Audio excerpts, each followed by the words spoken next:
Will study resistivity class 10 physics.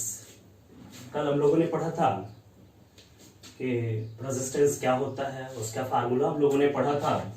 जैसे आपको मैंने बताया था कल R equal to rho L upon E, where rho is equal to resistivity. Rho is equal to resistivity. This is implies that rho equal to RA upon L. Rho equal to RA upon L. If L equal to 1 meter, A equal to 1 meter square, then rho equal to R. यानी क्या हो गया? अगर length किसी wire का 1 metre हो, area 1 metre square हो, तो रेजिस्टिविटी जो होती है रेजिस्टेंस के लिए क्या होती है? इक्वल होती है। यानी द रेजिस्टेंस ऑफर्ड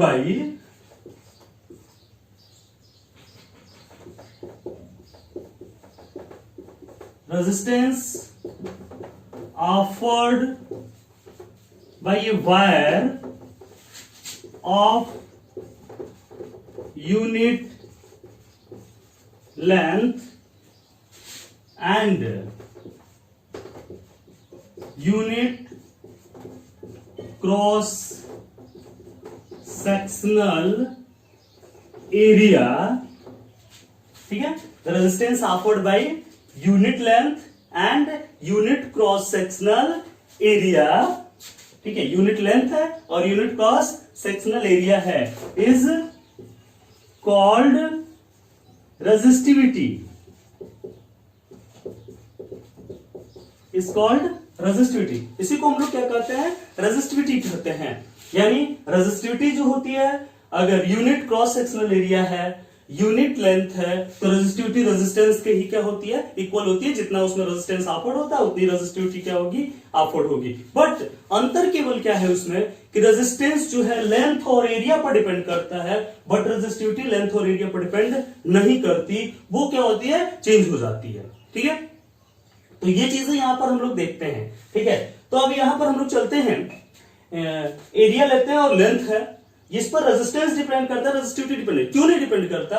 क्योंकि resistivity is a property. Resistivity क्या है? एक प्रकार की प्रॉपर्टी है। वो बॉडी को बताता है कि कॉपर है कि एल्युमिनियम है, ठीक है, कि सिल्वर है। तो वो किस प्रकार की बॉडी है, इस चीज को ये रेजिस्टिविटी क्या करता है? मेजर करता है। तो यहां पर यानी किसी भी मटेरियल के लिए, for a material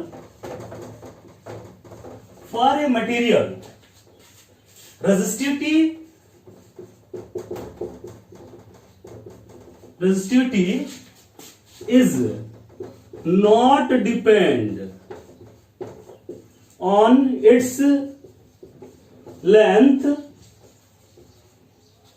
or area and area।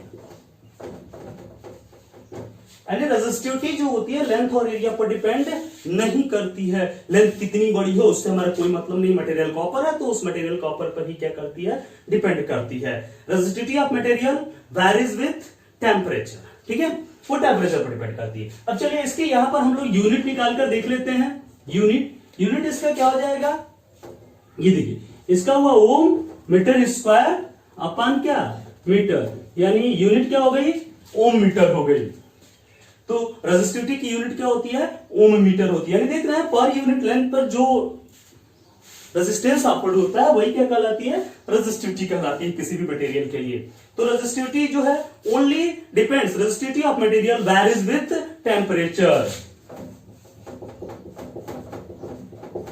Resistivity of material varies with temperature पर। और कैसा मटेरियल है, इस चीजों पर ये रेजिस्टिविटी क्या करती है? डिपेंड करती है। कैसे डिपेंड करती है उसको हम अभी बताएंगे। ठीक है, पहले इसको नोट कर लीजिए।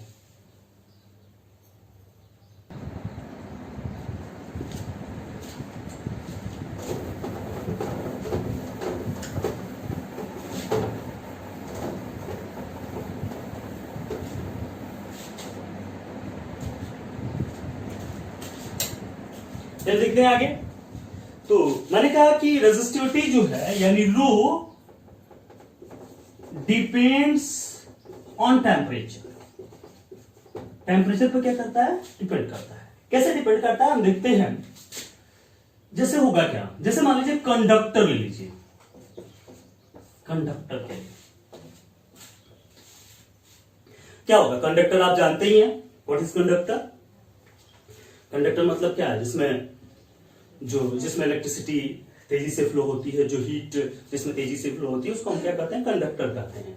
फॉर एग्जाम्पल आपका क्या हुआ? कॉपर है, सिल्वर है, गोल्ड है, ये आयरन है, ठीक है। सिल्वर जो है बेस्ट कंडक्टर है। तो देखते हैं फॉर कंडक्टर, कोई कंडक्टर ले लेते हैं, मान लेते हैं कॉपर ले लेते हैं, ठीक है, Cu। कॉपर को Cu से डिनोट करते हैं, ठीक। कॉपर हम लोग ले लेते हैं कंडक्टर के लिए। अब होता क्या है कि जो जो ये कॉपर वायर हम लोगों ने लिया, ये कॉपर वायर हमने ले लिया, ये इसकी क्रॉस सेक्शनल एरिया कितनी है, इसकी लेंथ कितनी है, इससे इसका कोई मतलब नहीं, ठीक है। होता क्या है कि जब हम इसका टेम्परेचर क्या करते हैं? टेम्परेचर इंक्रीज, टेम्परेचर क्या करते हैं? इंक्रीज करते हैं। जब इसका हम टेम्परेचर क्या करते हैं? इंक्रीज करते हैं, तो इसका जो रेजिस्टेंस होता है, रेजिस्टिविटी होती है, रेजिस्टिविटी, टेम्परेचर जब इंक्रीज करते हैं, रेजिस्टिविटी इंक्रीज, रेजिस्टिविटी क्या कर जाती है? इंक्रीज कर जाती है। क्यों इंक्रीज कर जाती है? क्योंकि जब हम लोग क्या करते हैं, टेम्परेचर बढ़ाएंगे, तो टेम्परेचर बढ़ाएंगे तो जो उसमें इलेक्ट्रॉन थे, इसमें ये जो बहुत सारे इलेक्ट्रॉन्स हैं, ये इलेक्ट्रॉन्स को क्या होगी? थोड़ी सी एनर्जी ज्यादा मिलेगी, और एनर्जी ज्यादा मिलेगी तो जाकर ये क्या करेंगे? तेजी से कोलाइड करेंगे दूसरे इलेक्ट्रॉन से, और कोलाइड करेंगे तो रेजिस्टेंस अपवर्ड करेंगे, हीट प्रोड्यूस होगी, ठीक है। तो इस प्रकार से यानी रेजिस्टेंस प्रोड्यूस करेंगे तो रेजिस्टिविटी प्रोड्यूस होगी, यानी resistivity increase, also resistance increase, also resistance increase, तो रेजिस्टेंस भी क्या कर जाएगा? इंक्रीज कर जाएगा, ठीक है। तो इस प्रकार से हम लोग देखते हैं। लेकिन उसी तरह से अगर हम चले फॉर सेमी कंडक्टर, सेमीकंडक्टर क्या करना चाहिए? सेमीकंडक्टर मतलब क्या? जिसकी कंडक्टिविटी कंडक्टर और इंसुलेटर के क्या होती है? बीच में होती है, सेमीकंडक्टर। तो सेमीकंडक्टर के लिए ये फॉलो नहीं करता। सेमीकंडक्टर में अगर हम टेम्परेचर क्या करेंगे? Temperature increase, then resistivity, resistivity decrease, and also resistance decrease, ठीक है। Temperature increase, then resistivity decrease, also resistance will be decrease, resistance भी क्या करेगा? डिक्रीज करेगा। यानी अगर हम इसके लिए ग्राफ खींचना चाहें, ठीक है, ये अगर हम क्या करें, इसके लिए क्या कर रहे हैं? ग्राफ खींच रहे हैं, तो इसके लिए ग्राफ खींचेंगे अगर किसके बीच? टेम्परेचर और किसके? रेजिस्टिविटी रो के बीच ग्राफ खींचते हैं, तो इसका ग्राफ क्या होता है? एक स्ट्रेट लाइन आता है, बढ़ता है इंक्रीज करने के साथ साथ। लेकिन अगर सेमी कंडक्टर के लिए हम खींचते हैं, ये था हमारा टेम्परेचर, ये था इसका क्या? रो, तो ये क्या होता है? घटता है, ठीक है, डिक्रीज करता है। देखिए घट रहा है, जैसे जैसे टेम्परेचर इंक्रीज करेगा इसकी वैल्यू क्या होगी? डिक्रीज होती चली जाएगी, ठीक है। तो ये चीज था। अब एक और चीज होता है मिक्सअप एलॉय,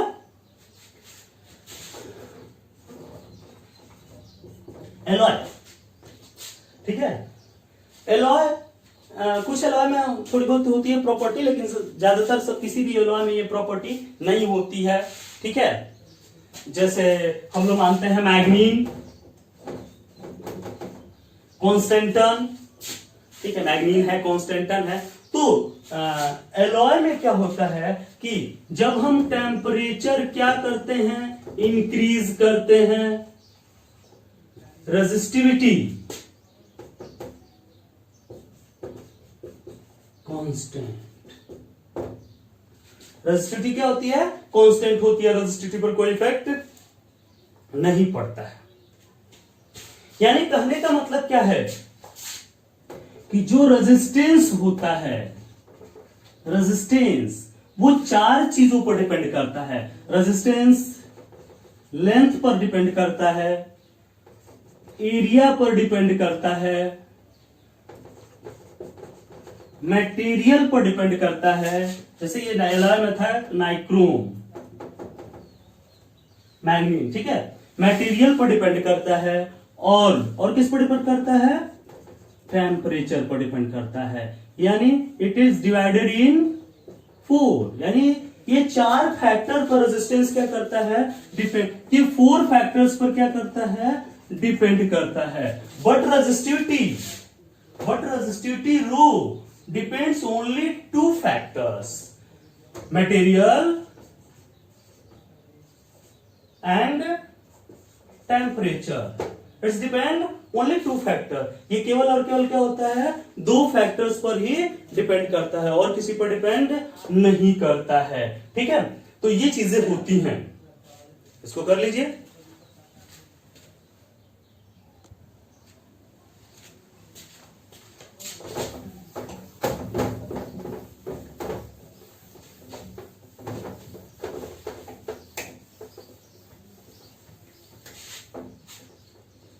तो इस पर एक न्यूमेरिकल हम लोग करते हैं। 2 wire of same length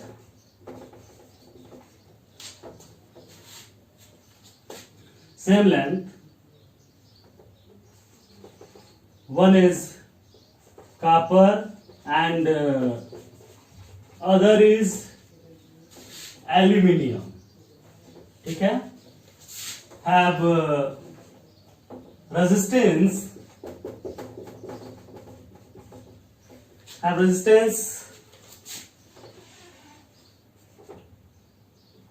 4 ohm and 6 ohm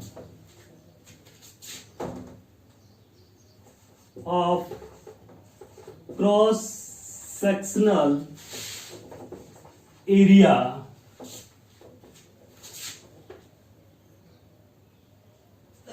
four meter square and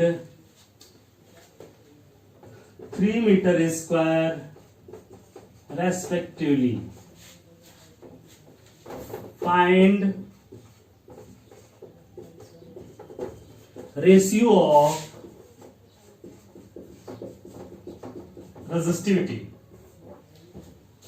का रेशियो फाइंड करें। चलिए देखिए इसका सोल्यूशन देखते हैं। लेंथ क्या है? सेम है, यानी L बराबर L डैश बराबर L, सेम, ठीक है। एरिया क्या है? A equal to 4 metre square, A dash equal to 3 metre square. Resistance क्या है?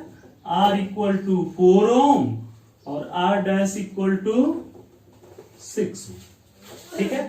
आपको निकालना है रो इक्वल टू क्या होता है? आर ए अपान एल, ठीक है। रो डैश इक्वल टू क्या हो जाएगा? R A dash upon R dash A dash upon L dash. दोनों का रेशियो निकालना है। This is implies that rho upon rho dash equal to, चलते हैं हम लोग, R A upon L into L dash upon R dash A dash. ये दोनों सेम है, एल डैश से एल कैंसिल हो गया। अब लिखते हैं R A upon R dash A dash equal to, are कितना है? आर जो है 4 into A 4 upon R dash 6 multiply A dash 3, ठीक है। 2 2 जा 4, 2 3 जा 6, 4 2 जा 8 अपान 9, यानी rho ratio rho dash equal to 8 ratio 9, ठीक है। इसको कर लीजिए, फिर आगे बताते हैं।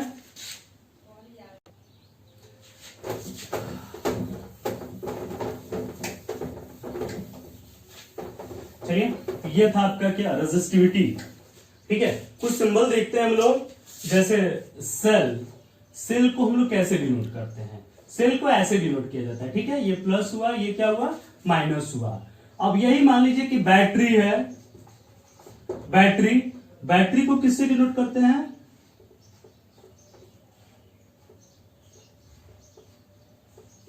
Plus minus, combination of cell, बहुत सारे, एक दो सेल, एक से अधिक जब सेल आपस में जुड़ जाते हैं तो उसको हम लोग क्या बोलते हैं?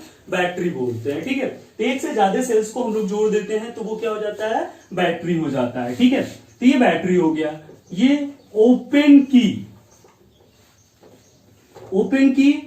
को ऐसे डिनोट करते हैं, या तो ऐसे डिनोट करेंगे और नहीं तो ऐसे डिनोट करते हैं, ओपन की। ठीक है, ये ओपन की हमारा हो गया। क्लोज्ड की को कैसे डिनोट करते हैं? ये हुआ क्लोज की, ऐसे और नहीं तो ऐसे लेकर इसको क्या करेंगे? क्लोज कर देंगे, तो ये क्लोज की हो गया। ठीक, तो ये क्लोज की। अब ये देखिए, ये क्या होता है आपका?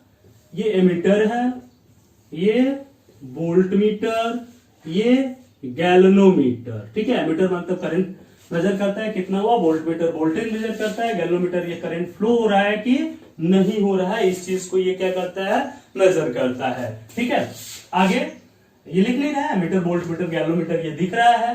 बल्ब आपको सर्किट में बनाना होगा तो कैसे बनाएंगे?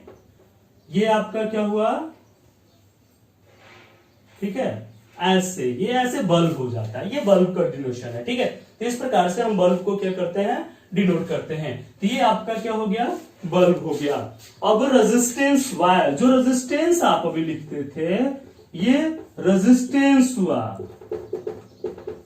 रेजिस्टेंस, ये रेजिस्टेंस आर को डिनोट करते हैं। फिर उसी तरह से ये ऐसे काट दिए तो ये हो गया क्या? वेरिएबल रेजिस्टेंस, वेरिएबल रेजिस्टेंस, ये वेरिएबल रेजिस्टेंस, या ऐसे इसको डिनोट करते हैं। ये एक ऐसे बना देंगे, ठीक है, और यहां पर एक एरो लगा देंगे, ये क्या हो जाएगा? Variable resistance. ठीक है, अब इसके बाद से हम लोग देखते हैं सर्किट डायग्राम। ठीक है, सर्किट डायग्राम इसका कैसे खींचते हैं? कोई वायर लेते हैं, ठीक है, वायर के दो टर्मिनल्स होते हैं, एक उसमें बैटरी होती है, बैटरी के दो terminal, positive terminal, negative terminal. तो ये सबसे पहले देखिए हम बैटरी बनाते हैं, ये हो गया बैटरी। ठीक है, इसमें 3 सेल लगे हुए हैं। एक सेल मतलब आपको जानते होंगे, एक सेल मतलब होता है 1.5 वोल्ट का एक सेल होता है। घरों में आपके सेल होगा, सेल पर जाकर आज घर पे देखिएगा, सेल पर लिखा होगा 1.5 वोल्ट। ठीक है, तो ये देखिए हम लोगों ने ये बैटरी ले लिया, प्लस और माइनस। अब इसी के साथ यहां पर हम लोग क्या करते हैं? एक की जोड़ देते हैं। एक यहां पर हमने की जोड़ दिया, इसके साथ हम ये स्टार्ट लगा देते हैं, यानी करंट कंट्रोलर है ये, यानी वेरिएबल रेजिस्टेंस, इसको हम लोग क्या करते हैं? लगाते हैं। और इधर वायर, ये वायर से इसको जोड़ दिए। अब वायर लेते हैं, एमीटर लगाते हैं ये, इसके बाद से यहां पर हम रेजिस्टेंस वायर, जिस रेजिस्टेंस वायर में हमको वोल्टेज ज्ञात करना होता है, वोल्टेज को इसके पैरेलल जोड़ते हैं, यानी वोल्ट मीटर को इसको क्या करेंगे? इसके पैरेलल जोड़ देंगे। ये आपका हो गया क्या? Circuit diagram. तो इस प्रकार से हम सर्किट डायग्राम खींचते हैं। तो ये कुछ सर्किट डायग्राम है, इसको आप खींचिए, फिर आगे हम बताते हैं। ये था आपका कुछ सिंबल, जिसको हम लोग क्या करते हैं? डिनोशन करते हैं। इस प्रकार से आप इसका क्या करेंगे? डिनोशन करेंगे। ठीक है, अब रेजिस्टेंस को कई तरह से जोड़ा जाता है। ठीक है, बढ़ाना है, घटाना है, किस प्रकार से उसको चेंज करेंगे उसको हम लोग देखते हैं। तो आज सीरीज हम लोग केवल पढ़ेंगे, फिर नेक्स्ट वीडियो पैरेलल पढ़ेंगे। ठीक है, resistance in series, resistance in series, resistance को सीरीज में कैसे जोड़ते हैं? ठीक है, वो चीजें हमको यहां पर देखना है, सीरीज में कैसे जोड़ते हैं। मान लेते हैं यहां पर देखिए रेजिस्टेंस हम लेते हैं, ये देखिए एक रेजिस्टेंस हमने ले लिया, ये दूसरा रेजिस्टेंस ले लिया, और ये तीसरा रेजिस्टेंस ले लिया। ठीक है, 3 रेजिस्टेंस हमने लिया। इसके साथ मैंने बोला था एक तरफ पॉजिटिव टर्मिनल जोड़ेंगे, ठीक है, एक बैटरी जोड़ा और इसके साथ मैंने एक की जोड़ दिया। ठीक है, ये हो गया। ये रेजिस्टेंस इन सीरीज हो गया, ठीक है। ये V वोल्ट है। अब ये करंट I फ्लो होगी। जब करंट I फ्लो होगी ना, तो ये तीनों में करंट जो होगा वो क्या होगा, सेम होगा, क्योंकि पाथ जो है, रास्ते जो है वो क्या है, एक ही है। पैरेलल होता तो बढ़ जाता, लेकिन यहाँ रास्ते एक है तो करंट तो वही जाएगी और वही फिर उधर की तरफ आगे करंट सर्किट में इसी इन फ्लो। लेकिन ये V वोल्ट है, तो इसके अब ये टर्मिनल्स कितने हो गए, एक के बाद दूसरा, दूसरे के बाद तीसरा। सीरीज कॉम्बिनेशन क्या होता है कि पहले के एंड से दूसरे के फर्स्ट टर्मिनल को जोड़े, दूसरे के एंड से तीसरे के फर्स्ट टर्मिनल को जोड़े, इसे क्या कहते हैं, सीरीज कॉम्बिनेशन कहते हैं, ठीक है। सीरीज मतलब क्या, end of first terminal is connected to second terminal and end of second terminal is connected to third terminals, third registers, ठीक है। इस प्रकार से ये कनेक्टेड करते हैं हम लोग, क्या होते हैं, चले जाते हैं, तो इसको हम लोग कहते हैं सीरीज कॉम्बिनेशन। यानी इन सीरीज कॉम्बिनेशन एक के बाद दूसरा, ठीक है, दूसरे के बाद तीसरा, तीसरे के बाद चौथा, इस प्रकार से करके ये जुड़ जाते हैं, ठीक है। तो let us consider 3 resistance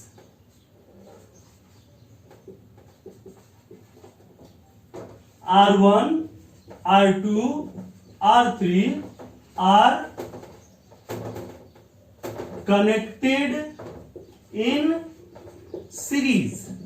3 resistance है, कौन कौन, ये R1 है, ये R2 है, ये R3 है। इसको सीरीज में क्या कर दिया गया, कनेक्ट कर दिया गया, ठीक है।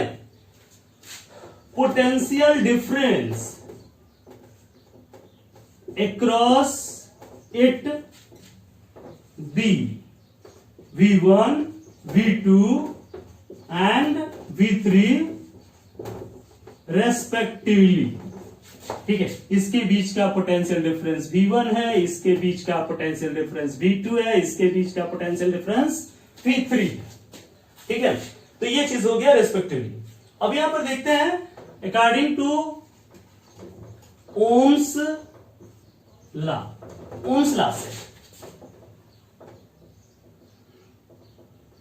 क्या हो जाएगा, V1 equal to I into R1, V2 equal to I into R2, V3 equal to I into R3, but V equal to V1 plus V2 plus V3, यानी क्या हो गया, I R1 plus I R2 plus I R3। If equivalent resistance be R, तीनों को जोड़े तो एक resistance जैसा नहीं काम करेगा। तो अगर इक्विवेलेंट रेजिस्टेंस क्या हो, आर हो, तो V बराबर क्या हो जाएगा, I into R, put is this, यहां पर इसको क्या करते हैं, पुट कर देते हैं। So I into R equal to, ये देखिए सब जगह I है, I को कॉमन करते हैं, I कॉमन हो गया, R1 plus R2 plus R3, I से I क्या हो गया, कैंसिल, R बराबर R1 plus R2 plus R3। ये हुआ सीरीज कॉम्बिनेशन में रेजिस्टेंस जो होते हैं ऐसे जुड़ते हैं, R बराबर R1 plus R2 plus R3, ठीक है। इसको आप नोट कर लीजिए।